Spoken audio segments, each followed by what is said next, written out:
Good morning and welcome to Coffee Talk Tuesday. Yikes, that's hot. What? So I have a confession. My name is Jamie and I am a control freak. I know. Hard to believe, right? One of the things that I discovered about myself when I decided to look at myself with truthful eyes is that I am and have been for a very long time a control freak. When I was younger and felt out of control, when my feelings were hurt easily and I was bullied and pushed into a corner, when I turned that corner and then became the person who hurt, I discovered control.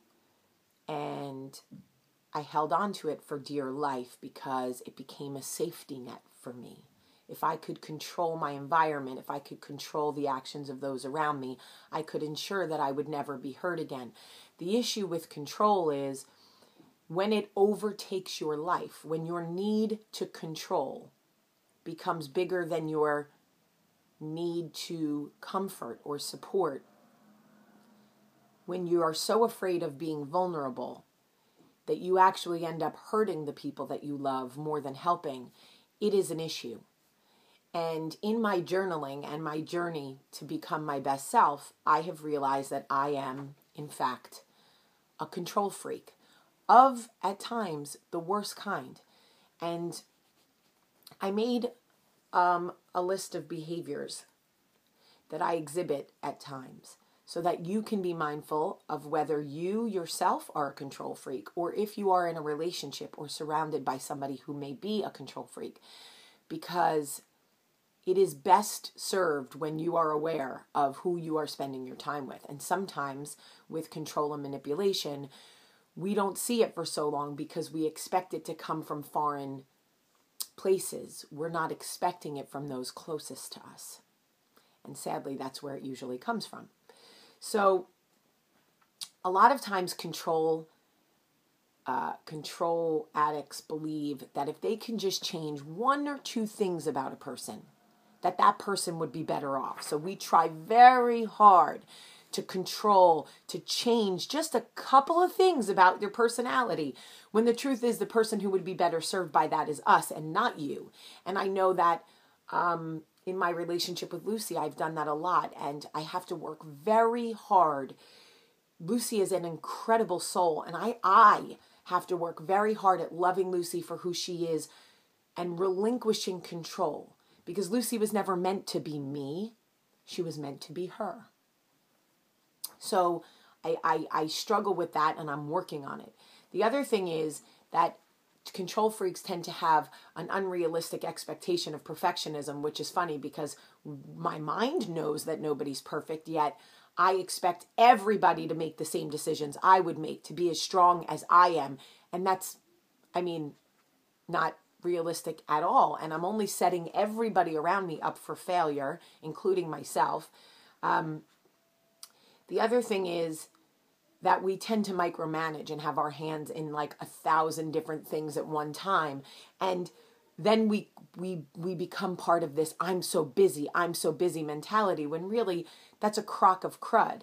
The truth is that if we relinquished control slightly and allowed other people to do what they do instead of trying to do what everybody does, we would be much better off. And this lifestyle of being so busy would subside. But we have a very hard time relinquishing control or responsibility to anybody, which is why I've been an independent publicist for so long, because God forbid, I get help and let somebody do anything. They're doing it and I'm constantly redoing it. So I'm working on this because that level of control is not even healthy.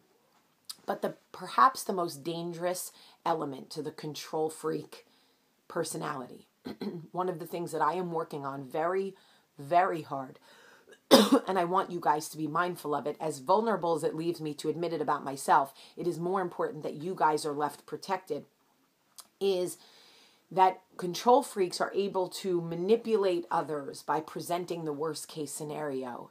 In other words, we scare the crow out of people into getting them to do what it is that we want.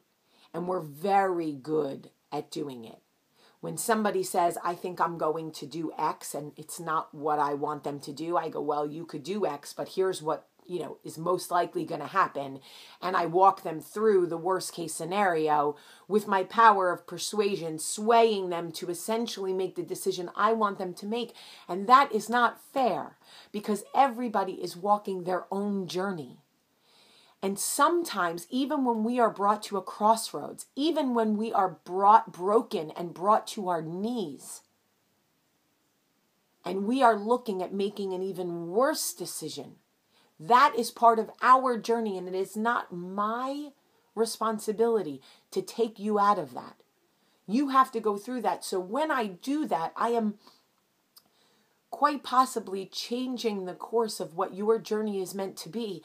And it is not fair. And there are many control freaks like me out there. We disguise ourselves as manipulators, control freaks, whatever it is. And oftentimes, like I've said before, we don't recognize the control or manipulation when it comes from those closest to us because we're expecting it to come from foreign or outside influences. But the truth is, it is those closest to us that use that kind of influence and power, misuse that kind of influence and power. The truth is, people like me, control freaks, we are desperately trying to fulfill a void or a need. We are trying to control our environment to such a degree that to the expense of the people we love and want to help. It is not your issue. It is ours. I work every day on trying to get better. I don't want to be a control freak. Nobody wants to spend time with somebody who uses their power to sway, or it's one thing to offer advice and then let it sit and allow that person to make the decision they're meant to make. It's another thing to see that they're at a vulnerable place and try to control their destiny. That is not my job. I am working on this every day, and I'm so grateful that the people in my life recognize that I recognize it, and I'm trying to get better. If you are a control freak, let's talk about why. If you are involved with someone who is a control freak, let's talk about why. I love you today. Have a great day.